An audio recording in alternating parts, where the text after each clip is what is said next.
नमस्कार मंडळी. भोगीचा दिवस काल होता, तर मी कालचा व्हिडिओ टाकायचा विसरले.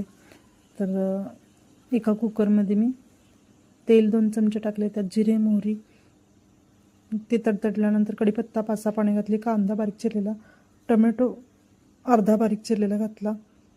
हे सर्व भाजून झाल्यावर हळद घातली, अर्धा चमचा धने जिरे पूड घातली आणि मसाला तयार करून ठेवला होता भाजून मी तो घातला.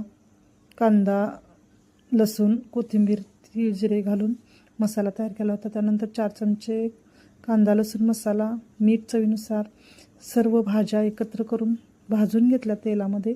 छानपैकी कुकरला 3 शिट्ट्या काढल्या थोडंसं पाणी घालून आणि भाकरी तिळाची करायला घेतली.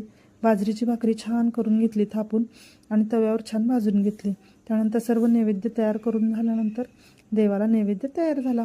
तर व्हिडिओ आवडला असेल तर व्हिडिओला लाईक करा, नवीन असाल तर सबस्क्राईब करत चला. पुन्हा भेटू पुढच्या व्हिडिओमध्ये. तोपर्यंत बाय बाय. तर खरोखरच व्हिडिओ आवडत असतील तर लाईक सबस्क्राईब करत चला. Bye bye.